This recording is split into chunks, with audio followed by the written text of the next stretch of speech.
Welcome back to Delayed Response, the home of the best conspiracy series out there.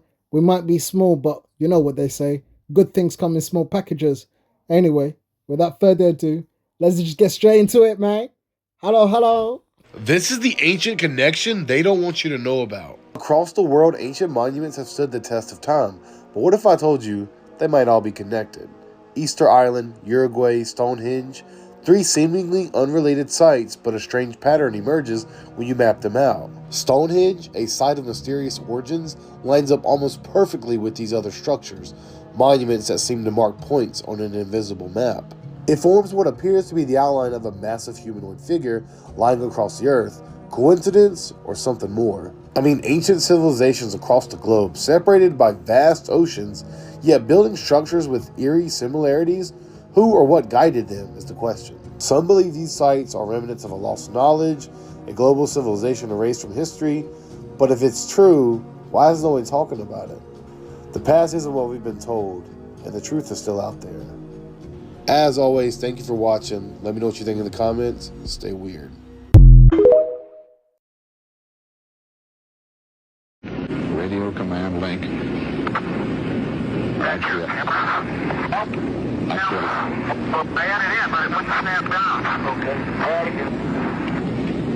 it's a link along that tether line you see there, 25 feet of umbilical cord. That contains the life support system and communications link from the spacecraft life support system out through that chest pack.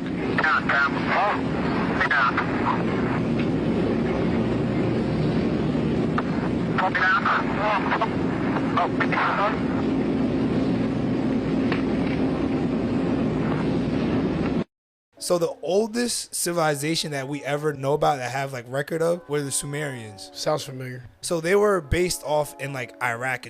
In clay, they had pictures of our solar system. They knew where the sun was. They put every single planet in the right order, and they put the sun right in the middle. It's weird because then you go to like George Washington on them. They thought we were in the center. That's what I'm saying. So it's like, how did they know that? Where'd they learn that from? They also had like depictions and like drawings in clay of like these little tall creatures or whatever, and they were like holding like little monkeys. But they're bringing animals in here? I don't know if they're bringing animals or they're changing animals. And it's also weird that they had the, like, you know, the DNA symbol for like medicine, like how it's like the swirly. Yeah, they had those. They had that. They drew out DNA and what it looked like. A DNA strand. So it's like, where did they figure that out? Where did they learn this from? I think we were mad advanced, like way before. And then I think like one of those like catastrophic events happened. Yeah. And actually, listen, we only had like 3,000 people left. So we lost all of our knowledge for everything. Then I think now we had to rebuild and restart.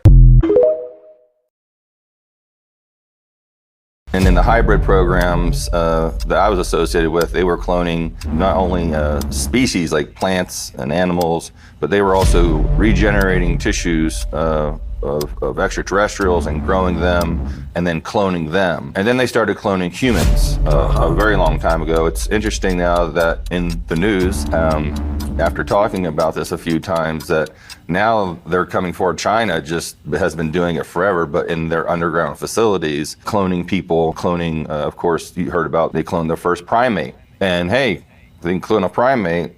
This verifies what I'm talking about. Well, they can definitely clone a human. And they're also growing humans for organs. But clones are everywhere. Human, extraterrestrial, they're wandering all over. You know, some people will refer to these as doppelgangers because they can grow a human to look like someone and mind program and implant them with circuitry and things like this.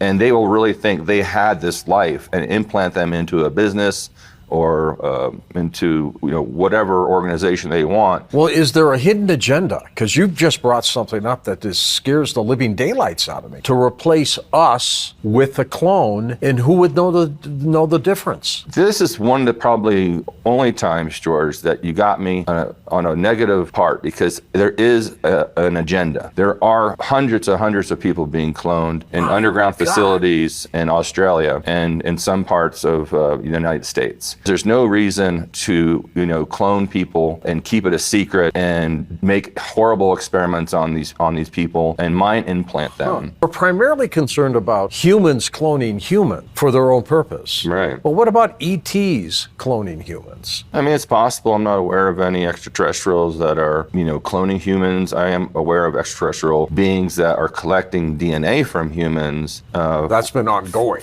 Ongoing, but for a good reason, not for a bad reason.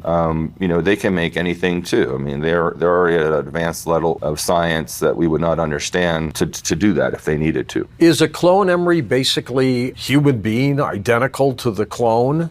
And so they eat, they sleep, they do everything that a human does? No, because they're, they still have to go through the growing process. It's a lot of work. You can't speed that up. Well, they have sped it up. They can make a George Nori in about 8 years, from baby to you. Okay. The problem is the brain cannot grow that fast as the body can. There seems to be a problem they're having with the brains. What's the agenda? What's the mission here to clone? I don't know that agenda. I can just give you my opinion on it, that they would use it for a fear type thing, such as a fake alien invasion, definitely control, like a secret army, a secret group of assassins. It's very frightful just to know that they're doing this on a mass production conveyor belt is horrifying enough.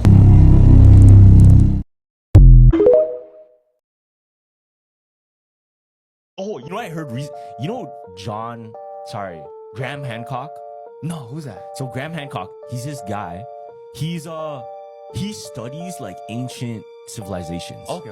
Ancient civilizations, and he has a theory that a whole bunch of these ancient civilizations that are super advanced before is just buried over, and we're missing like maybe 80% of the world's history because it just got buried over. Damn. Now, what's crazy, like an insane coincidence, he went one time to climb the Pyramid of Egypt. Yeah. And when he did it, it was like illegal. But he did it anyways, and he snuck in. And went to the very top. What he found at the top, crazy. He found an initial carved into the stone.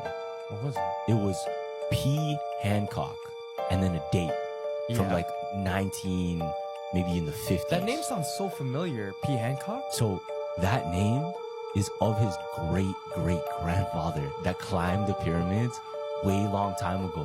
Whoa. But he never knew like he was there, and they just happened to both climb it. Damn. Yeah. So the way he proved it was he asked his father for all of these different like diaries, and he found one of them, and he was able to go to the date because there was the date in the carving, right? And it said, "Today, I climbed the Pyramid of Egypt." Damn, so he did it. So it's like history repeated itself. Yeah, history repeated. Operation Sea Spray.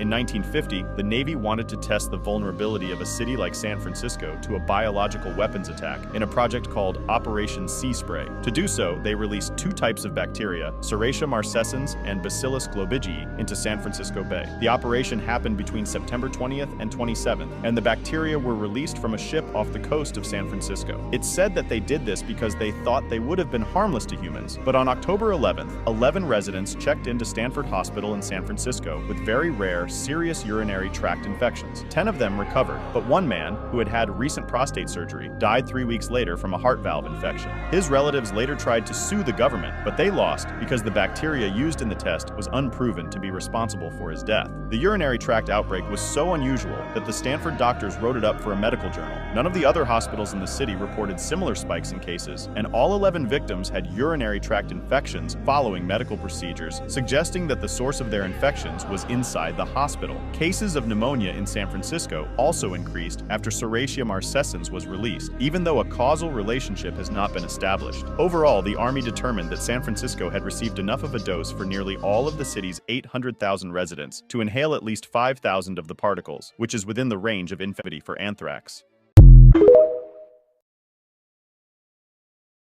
One of the greatest mysteries of the Middle Ages, which remains unexplained to this day. In 1284, the city of Hamilton was plagued by a severe infestation of rats.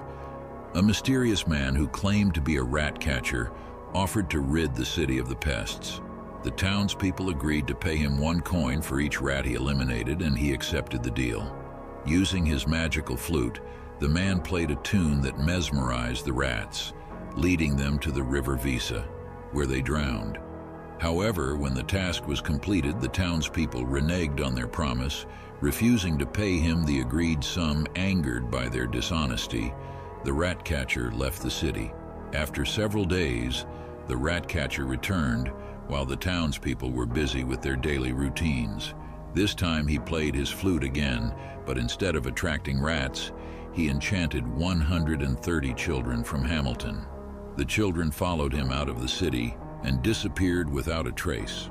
To this day, the fate of the children remains a mystery. Let me tell you this ultimate truth. But before that, I gotta say this, for entertainment only. Not a fact, not advice. Alright, now listen. We've been at war, a war so old your history books don't even whisper it. Not over land, not over money, over energy, over soul light.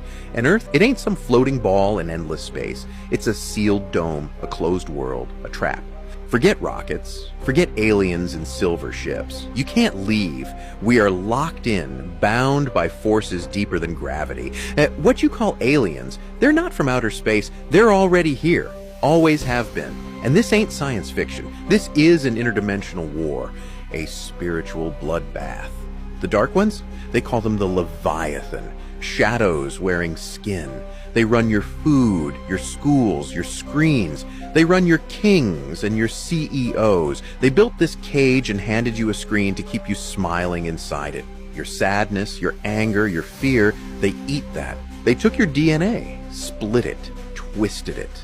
Long ago. There were 12 strands once tied to ancient beings, the Anunnaki, Lyrans, Pleiadians, Reptilians. You've heard the names whispered in myths. It's real, all of it. Your soul's bloodline remembers. That's why you're waking up. Every war, every lie, every miracle cure, all meant to keep you slow, numb, dull, so you never remember. But some of us, we came back, born into human flesh, beings of light, carriers of memory. That's why they fear the awakening, because once the light activates, the dark can't hide. Even Christ, he wasn't just a man, he was the brightest flame the light ever sent here, born with full memory, full power, and that's why they killed him, not for peace, for silence, to bury the real war under books, churches, and bedtime prayers. And this CEO they just took out, Thompson, he wasn't just a guy in a suit, he was a vessel, one of their own. The Leviathan lost a general, that's why they're scrambling. They can't stop the change. The treaties are broken, the masks are falling. What you call reality is just a prison made of frequency. Low, sick, draining. But once you raise yours, see past the static you remember. You remember who you are, why you're here, what you're meant to do. This isn't a story, it's the last truth. And once you wear those magic glasses, once you see it, you can never unsee it. This video got 10 million views, and it shows these two guys who apparently got in a boat and sailed all the way to Antarctica to see if there's new land. And what people were freaking out about in this video was the water looks a little bit different than anything we've ever seen before. It looks kind of thick, and as if it were melted glass. And I haven't figured out a reason or a scientific reason for why this is the case.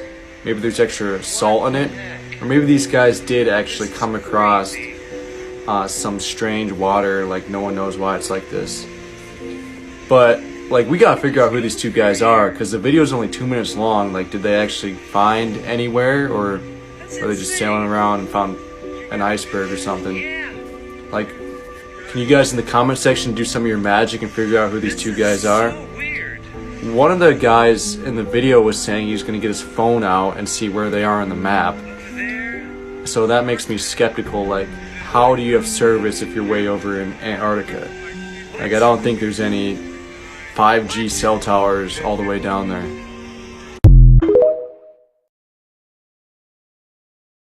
Angela Ford, you're a remote viewer 079, you have worked for 32 years in the intelligence community. You are a member of the U.S. Army's remote viewing at Fort Meade, Maryland from 1986 to 1985. 1995. Excuse me, 1995. Discovery Channel aired a reenactment of a case that you solved for the U.S. Customs in 1989. You have been written about in Annie Jacobson's book, Phenomena, The Secret History of the U.S. Government's Investigation into Extrasensory Perception and Psychokinesis.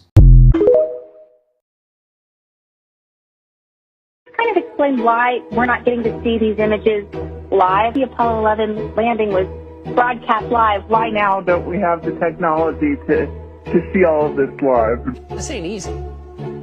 It's not easy. Space is hard, but the moon is harder. And we're getting a picture on the TV. Got a good picture, huh? He's on the moon. And the second man is on the moon. Hey, you got it? That's a good step. Yeah. Beautiful, beautiful. Isn't that something? We've just got a report from Poland, Czechoslovakia, and Romania that the picture quality there is very good.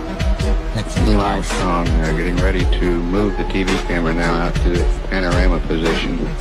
Okay, as far as distance goes, Neil, and we'll line you up again when you finish the panorama.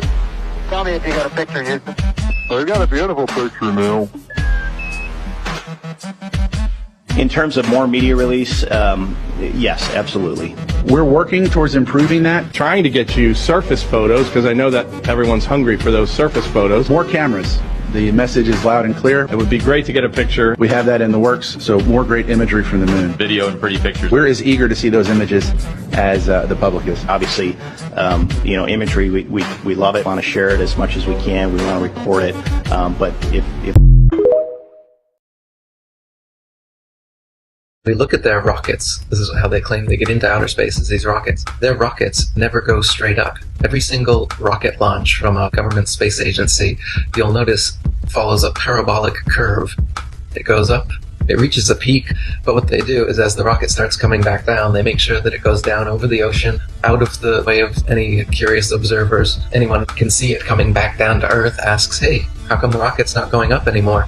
Well, it's going around the curvature of the Earth, is what they tell us. So every single rocket, the reason that it follows a parabolic curve, they say, is because it's going around the curvature of the Earth. The real reason is they can't get up any higher than that. I'm sorry to tell you, the only thing that's been to space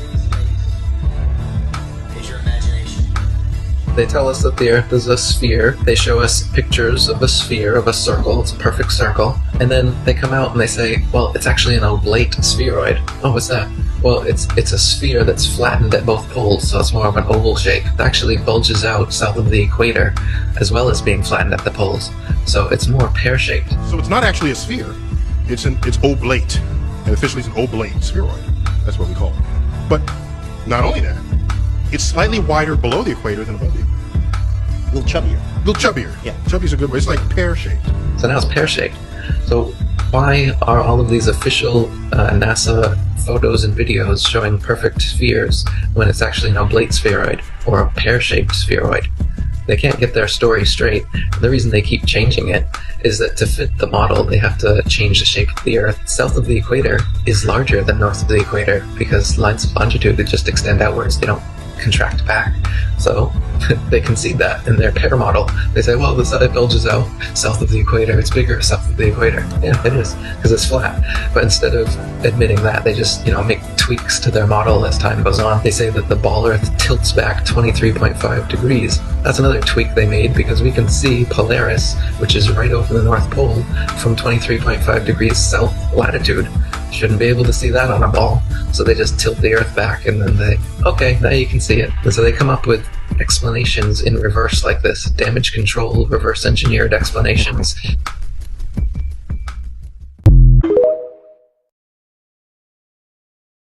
Godfather figures of the CIA.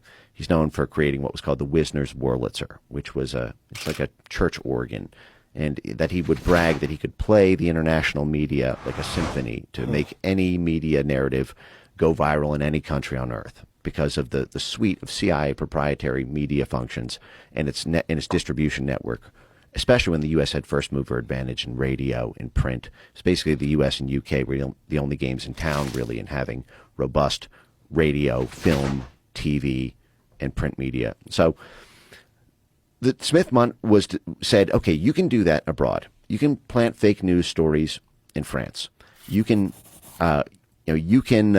have propaganda blare into Africa or Western Europe or Central Asia, but that can't come home. You can't psyop our own people with your propaganda organ abroad, because the whole point of authorizing this is that we get cheaper gas, we get import export.